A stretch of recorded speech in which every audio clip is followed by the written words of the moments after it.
된 강철왕 앤드류 카네기가 사회 초년병 시절에 철도 기사로 일했던 적이 있습니다. 아침에 일찍 출근을 해보니까 이 철도가 완전히 아수라장이 됐어요. 알고 보니 사고가 나서 결국 아무도 그 상황을 수습할 수 있는 책임자가 이제 없었던 것입니다. 일찍 출근하는 바람에 가장 먼저 그 철도에 이제 사고를 목격하게 됐던 거고요. 자기 상관이었던 스콧은 연락은 되지 않았습니다. 자기가 모든 것을 결정하고 책임지는 총지휘관의 역할을 할 수 있는 자리는 아니었지만 당장 어떤 선택을 하지 않으면 더 큰 어려움이 찾아올 수 있는 상황이었던 거죠. 결국 앤드류 카네기는 스콧의 이름으로 이제 명령을 내립니다. 그런데 당시 그때의 상황을 그는 이런 얘기를 하는 거죠. 정말 절체절명의 위기의 상황이었는데 내가 잘못 결정을 하면 그냥 내가 여기에서 해고당하는 정도가 아니고 감옥에 들어갈 그러한 엄청난 위기 상황이었다라고 이렇게 이제 말하고 있습니다. 얼마든지 자기는 부하 직원이고 아무 책임도 없는 사람이었고 또 잘못 결정을 내리면은 감옥에 갈 수도 있는 인생이 걸린 문제였지만은 그는 그 자리에서 문제를 회피하지 않고 오히려 그 위기 상황에서 너무나 놀라운 결단을 내려요. 열차가 지나갈 때마다 자기의 명령 하나하나에 따라서 이제 열차가 아주 이렇게 정말 착착착 이렇게 모든 것이 진행되어져 가는 이제 상황을 보게 되면서 본인도 놀라게 된 거죠. 내가 이렇게 침착하고 결단력 있는 사람이었는가. 결국 그 위기 상황을 이제 벗어났을 때 이제 상관 스콧이 출근을 하게 됐고, 그리고 많은 철도 관계자들이 이제 출근을 하게 됐던 겁니다. 결국 이 앤드류 카네기가 엄청나게 결단력 있게 행동했던 그것이 이제 모든 사람에게 밝혀지게 됐을 때 그는 그 철도 운영의 총책임자가 되는 엄청난 기회를 얻었던 거죠. 이제 그것이 그가 강철왕 앤드류 카네기가 되는 그러한 인생의 발판이었다라고 그렇게 말하는 것입니다.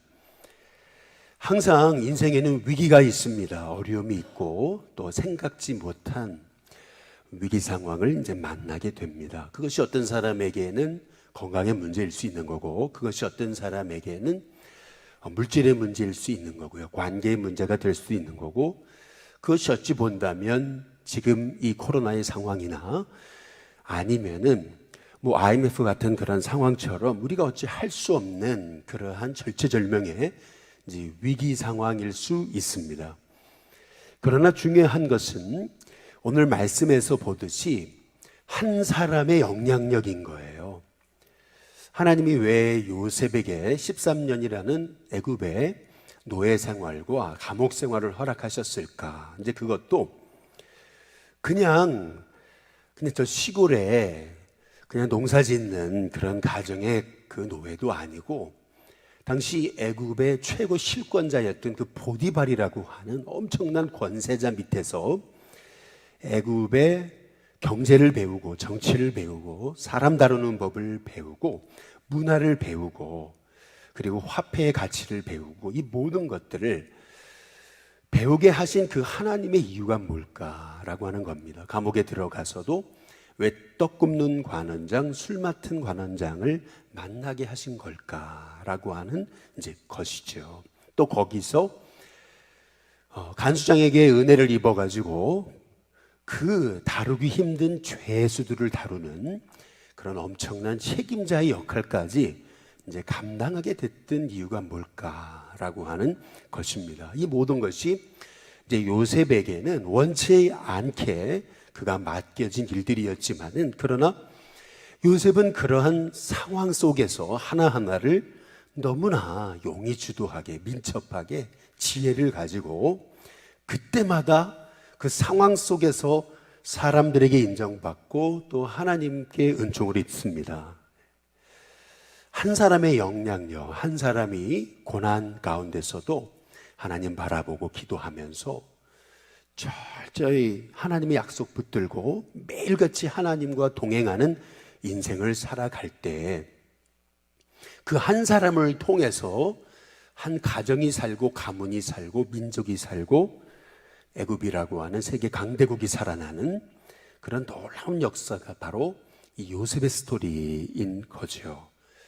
오늘 말씀이 바로 이 요셉이 어떻게 애굽을 살렸는가라고 하는 이제 그러한 말씀입니다. 요셉이 어떻게 애굽을 살렸습니까? 오늘 여기 13절에 보면은 기근이 더욱 심하여 그랬습니다. 그 기근이 어떻게 더욱 심하여졌냐 하면 사방에 먹을 것이 없을 정도로 기근이 심하여졌습니다. 결국 애굽 땅만이 아니고 가나안 땅까지 기근으로 이제 황폐해졌다라고 이렇게 말씀하고 있습니다. 절체절명의 이제 위기 상황을 만났음을 성경이 이제 말하고 있는 거죠. 근데 참 놀라운 것은 이것입니다. 하나님의 사람 요셉을 통해서 그 위기가 오히려 요셉의 이 애굽 땅에 새로운 그런 영적인 문화 또 세상의 법들이 세워지는 계기가 됐다라고 하는 것이 오늘 말씀입니다. 하나님의 사람은 위기가 찾아왔을 때 오히려 그 위기 상황이 하나님의 사람의 그 영향력을 나타내는 이제 기회가 된다라고 하는 이제 말씀인 거죠. 오늘 여기 말씀을 보시면은 한 번도 하나님이라는 이름, 이 단어가 나오지 않습니다. 우리가 에스더서를 통해서 보듯이 분명히 하나님의 이름은 없어요. 그러나 그럼에도 불구하고 여기 지금 요셉이 애굽 땅에서 이렇게 위기 상황을 정말 놀랍게 돌파해 나가는 이 지혜는 하나님의 사람의 모습인 거죠. 위기가 찾아오면 찾아올수록 그 모든 위기 상황이 하나님 사람의 영향력 중심으로 모여들고 풀려지는 것을 오늘 성경을 통해서 볼 수가 있는 겁니다. 먼저 온 땅에 흉년과 기근이 찾아오니까 사람들이 요셉을 찾아와서 먹을 걸 달라 그러죠. 그랬을 때 돈 주고 먹을 것을 팔아요. 한 해가 지나갔습니다. 그랬더니 사람들이 또 먹을 것이 떨어졌습니다. 먹을 걸 달라 그러죠. 그랬더니 곡식을 받고 가축을 받고 곡식을 팝니다. 또 한 해가 지나갔어요. 그랬더니 이제는 돈도 떨어지고 가축도 떨어졌습니다. 우리가 이렇게 죽을 수는 없지 않습니까? 그래서 그들은 밭까지 팔고 심지어는 우리의 목숨까지도 주님께 이 요셉에게 바치겠다라고 그렇게 말합니다. 결국에는 곡식을 팔고 요셉은 그들의 땅까지 다 사들이고 심지어는 그들까지 사들이는 그러한 일을 벌이는 것을 이제 볼 수가 있죠. 차근차근 한 해 한 해 지나가면서 모든 상황이 이제 요셉 중심으로 모든 것이 이렇게 흘러가게 되는 것을 이제 볼 수가 있습니다. 여기 요셉의 이 모습을 통해서 우리는요, 요셉의 참 용의주도함을 이제 보게 되는 거예요. 그냥 처음부터 니들 돈 내놓고 가축 내놓고 밭 내놔라 이렇게 된 게 아니고 차근차근 하나하나 단계적으로 아주 정말 모든 걸 계획했고 앞길을 안다는 듯이 요셉은 하나둘씩 일을 처리해 나가고 있어요. 모든 것이 한 단계 한 단계 단계적으로 이 일을 진행해 나가고 있습니다. 우리는 이 말씀을 통해서 요셉의 지혜를 이제 배워야 되는 거죠. 혹자는 요셉이 너무 이렇게 독재를 부리는 거 아니냐. 그가 가지고 있는 곡식을 가지고 너무 횡포를 부리는 거 아니냐. 라고 이렇게 말할지는 모르지만 오늘 성경에서 말하고 있는 게 뭐예요? 결론적으로 성경이 말하고 있는 것은 뭐냐면 25절에 한번 보시면은 이렇게 얘기합니다. 그들이 이르되, 애굽 백성들이 말하는 겁니다. 주께서, 주는 누구냐면 요셉이죠. 우리를 살리셨습니다 라고 이렇게 말하잖아요. 그러면서 우리가 주께 은혜를 입고 바로의 종이 되겠습니다 라고 이렇게 말하고 있는 거죠. 당시 애굽 백성들도 당시의 상황이 위기 상황이라는 걸 너무나 잘 알았고, 요셉이 얼마나 용의주도하게 그가 문제를, 상황을 풀어갔는지를 그들도 알았더라는 거죠.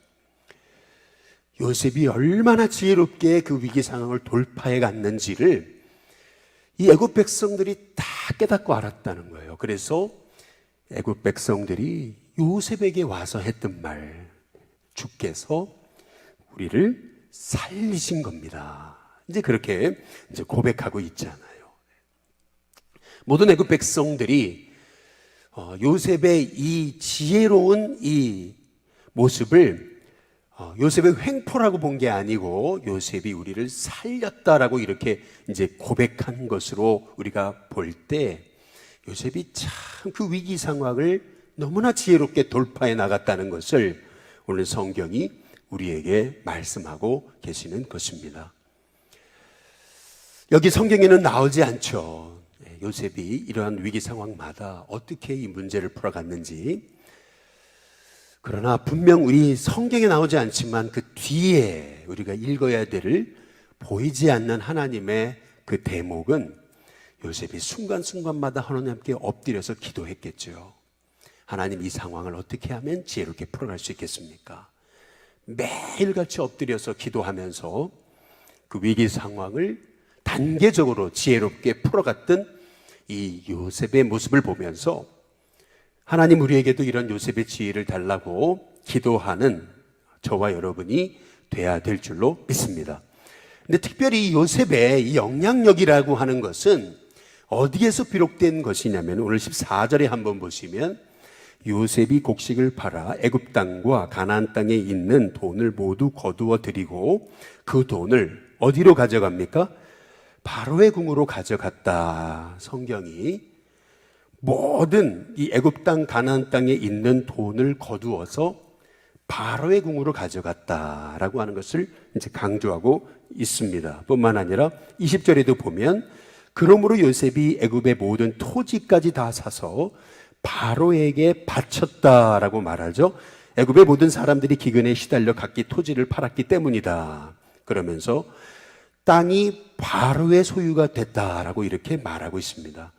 오늘 말씀이 우리에게 강조하고 있는 것은 뭐냐 하면은, 실은요, 사람이 권력이 많아지면은 그러면 누구나 다 부패하기 쉬운 거고, 더구나 상황이 위기 상황이면은 더욱더 혼란을 틈타서 자기의 사리사욕을 채우는 것이 어떤 세상의 리더십의 모습인 것입니다. 세상이 이렇게 혼란스럽고, 그리고 세상이 너무나 이렇게 상황이 어려우면은 오히려 사람은 그 혼란을 틈타 가지고 자기의 뒷주머니를 채우는 것이 사람의 심리일진데, 요셉은 그렇지 않았다라고 하는 거죠. 철저히 돈을 거두어도, 인마이 포켓이 아니고 돈을 거두어도 그 모든 돈을 바로의 궁에, 토지를 사람들에게 사도 그것이 바로의 것이 되게 했음을 이제 성경이 우리에게 말씀하고 있는 거죠. 오늘 말씀을 통해서 우리는 요셉의 이 정직이라고 하는 하나님 사람의 성품을 보게 되는 겁니다. 그러나 우리가 이 요셉의 정직이라는 성품을 보게 될 때 우리가 봐야 되는 것은 뭐냐 하면, 이것은 요셉의 이 정직이라는 성품은 요셉의 삶이었다라고 하는 거죠. 보디발의 집에서 노예로 생활할 때에도 얼마나 보디발의 아내가 이 요셉을 유혹했습니까? 그러나 내가 어찌 이 큰 악을 행하여 하나님 앞에 범죄하겠습니까? 철저하게 그 위기 상황, 유혹의 상황에도 요셉은 하나님을 생각했다라는 거죠. 늘 하나님을 생각했던 요셉의 그 마음에서 그 정직의 삶이 우러나오게 됐던 거고요. 감옥에 들어가서도 다른 죄수와는 달리 너무나 삶이 정직했던 거예요.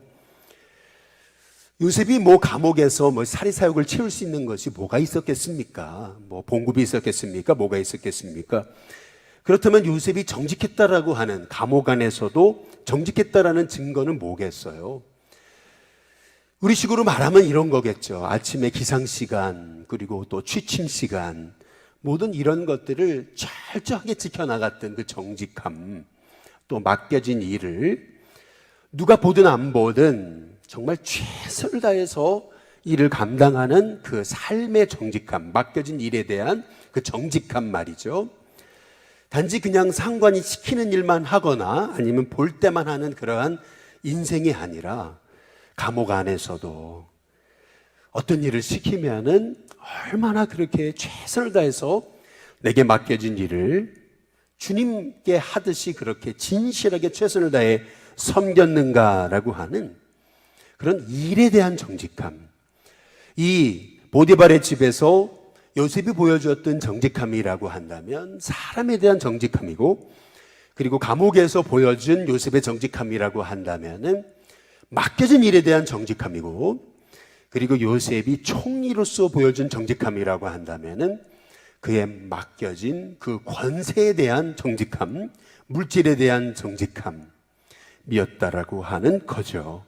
이 요셉의 정직함은 그래서 그냥 단순히 그때 그 상황을 모면하기 위한 그러한 아이 서비스가 아니고 요셉의 정직함은 삶이었음을 오늘 성경이 우리에게 밝혀주고 있는 것입니다. 오늘 말씀을 통해서 말씀드린 대로 하나님이라는 이름은 한 번도 나오지 않지만 이 요셉의 삶 속에서 하나님의 사람의 삶이 녹아져 있어요. 소금이 물속에 녹아지기 시작할 때 그 짠맛으로 인해서 결국 물고기가 부패하지 않듯이 마찬가지로 이 요셉이라고 하는 인생에 녹아진 하나님 사람의 삶의 모습, 이것으로 인해서 그 땅이 새로워지고 부패하지 않는 그런 그 놀라운 하나님의 사람의 영향력을 오늘 성경이 우리에게 보여주고 있는 거죠. 바라기는 저와 여러분의 삶 속에서 하나님 사람의 그 모습이 여러분의 삶에 녹아져서 뭐 여러분이 입술 가지고 늘 하나님의 이름으로, 예수님의 이름으로, 성령님의 이름으로 여러분이 말하지는 않더라도 여러분의 삶 자체가 성부성자 성령님의, 성령 하나님의 이름으로 행하는 삶에 녹아진 그러한 참 그리스도인의 삶을 살아가시기를 주님의 이름으로 축복합니다. 근데 오늘 여기 말씀에 보면은 우리에게 말씀해 주고 계시는 너무나 놀라운 한 가지 사실, 그것은 뭐냐면은 여기 26절에 보시죠. 26절에 보면은 요셉이 애굽 토지법을 세우매라고 이렇게 말하죠. 요셉을 통해서요, 애굽의 토지법조차도 바뀌게 되었음을 성경이 말합니다. 그리고 26절 끝에 오늘까지 바로 이 법이 시행되고 있다라고 이렇게 말하고 있는 거죠. 이것이 의미하는 것이 뭐겠습니까? 요셉이 세운 그 토지법이라고 한다는 것은, 이것은 요셉 한 사람으로 인해서 애굽의 문화가 바뀌고 애굽의 경제가 바뀌고 애굽의 사회가 바뀌었음을 성경이 말하고 있는 것입니다. 우리는 이 요셉의 토지법을 보면서 아니 너무나 이거 독점 횡포 아니냐, 가진 자의 없는 자를 향한, 어찌 본다면은 이것은 너무나 독재 아니냐, 뭐 사람들 돈 다 빼앗고 가축 다 빼앗고 땅 빼앗고 몸까지 빼앗는 그 노예까지 삼아버리는 이러한 이 독점 횡포의 모습이 아니냐라고들 이제 얘기할지 모르겠어요. 그러나 오늘 말씀을 한번 잘 보시면은요, 이 요셉의 지혜라는 것이 여기 26절에 보시면은 요셉이 애굽 토지법을 세움에 그 몇 분의 1이요? 5분의 1이 바로에게 상납되나 이렇게 얘기하죠. 여기 그 24절에도 보시면은 추수의 5분의 1을 바로에게 상납하고 5분의 4는 너희가 가져서 토지의 종자로도 삼고 너희의 양식으로도 삼고 너희 가족과 어린아이의 양식으로도 삼아라 라고 이렇게 말하고 있어요. 근데 다시 말하면은요, 100을 거두었다면 20은 나라에 바치고 세금으로 내고, 그리고 80은 너희가 가지는 거다라고 이렇게 이제 말하고 있는 거죠. 아유, 그러면 세금이 20%나 됩니까? 라고 이렇게 누가 말할지 모르겠어요. 그러나 오늘 말씀을 통해서 우리가 이제 보게 되는 것은 뭐냐면은, 가장 첫 번째는 뭐냐 하면은, 이 애굽 백성들이 힘들고 어렵다고 해서 거저주지 않았어요. 거저주지 않았다. 이 말의 의미는 뭐냐면요, 보통 이렇게 사회복지가 제대로 되고 그렇게 사회복지가 철저하게 이루어진 나라일수록 나타나는 현상 중에 하나, 그것은 뭐냐면요, 종교성을 잃어간다라는 겁니다. 사람들이 나라에서 다 먹을 거 책임져 주는데 뭐 일할 필요도 없고, 그리고 노력할 필요가 없어요. 그러다 보니까 어차피 다치고 아파도 다 나라가 책임져 주는데, 이제 그렇게 되니까 점차적으로 사회복지가 발전한 나라일수록 복음이 무너져요. 기독교가 문을 닫아요. 이제 그것이 현재 유럽의 이제 현상 중에 하나이다라는 거죠. 근데 요셉은요, 여기 보니까 이제 그런 얘기를 해요. 사람들이 자기가 땀 흘려 일할 수 있는, 그렇잖아요. 이 토지가 균등하게 분배되기 시작하면서 자기에게 맡겨진 토지에서 최선을 다해서 일하면 일한 만큼 자기가 소유할 수 있는 거잖아요. 누릴 수 있는 거고. 이제 그러니까 이 요셉의 토지법이라고 한다는 것은 이제 사람의 땀의 가치라고 하는 것도 사람들이 스스로 최선을 다해서 노력한 만큼 자기가 누리는 어떤 그러한 사회 기회의 균등함을 이제 요셉이 주었음을 오늘 성경이 이제 말하고 있는 거죠. 당시 함무라비 법전에 따르면은 이렇게 이 토지법을 세워서 사람들한테 어느 정도의 세금을 걷었냐면 거의 50%입니다. 당시 함무라비 법전이 그렇습니다. 50% 이상의 세금을 걷었음을 그렇게 고고학적으로 이미 발견이 됐고요. 심지어는 바벨론에서는 33% 이상의 세금을 거두었음을 이제 말하고 있는 거예요. 그러나 반면 요셉의 토지법을 통해서는요, 20%는 나라에 바치지만은 그러나 80%는 마음껏 너희들이 먹을 수 있다라고 하는 그러한 이 사회법을 세워가면서, 어찌 보면은 그렇잖아요. 하나님이 세우신 이스라엘 백성들이 가나안 땅에서 들어가서 그들이 했던 희년법이라고 하는 것이 그게 뭡니까? 하나님이 12지파에게 땅을 분배하시잖아요. 균등히 분배하시는 거예요. 그들의 그 분깃에 따라서, 그들의 하나님 맡겨주신 복의 분량에 따라서 말이죠. 그래서 그들이 12지파에게 땅을 균등히 분배하죠. 그리고 나서 그들이 50년간 최선을 다해서 자기 맡겨진 그 땅을 관리하는 겁니다. 그런데 하나님이 이스라엘 백성에게 행하셨던 그 토지법이라고 한다는 것은 뭐냐면은, 그것은 소유권이 아니고요. 소유권은 하나님께 있는 겁니다. 소유권은 하나님께 있는 거고요. 이스라엘 백성에게는 사용권이 있는 거예요. 왜냐하면 50년이 되면, 희년이 되면 다시 다 원래로 돌아갑니다. 종되었던 자도 원래 자기 것을 다시 회복하고, 그리고 그렇게 부자 됐던 사람도요, 그 땅을 영원히 소유할 수가 없어요. 50년이 되면 다시 원래 상태로 리셋되는 것입니다.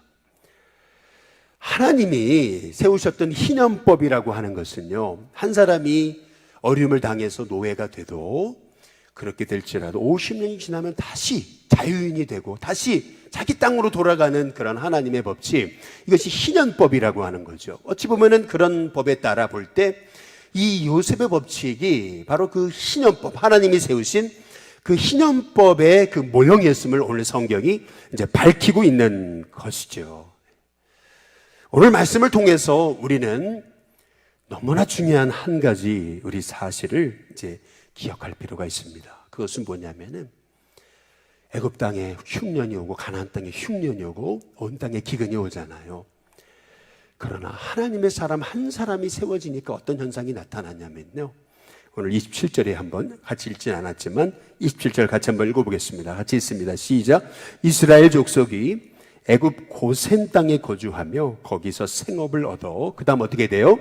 생육하고 어떻게 됩니까? 번성하였더라. 한 사람 요셉을 통해서 놀랍게도 애굽 땅에 그렇게 기근이 심해도 바로 이스라엘 백성은 거기서 생업을 얻을 뿐만 아니라 생육하고 번성했다라고 성경이 말하고 있죠.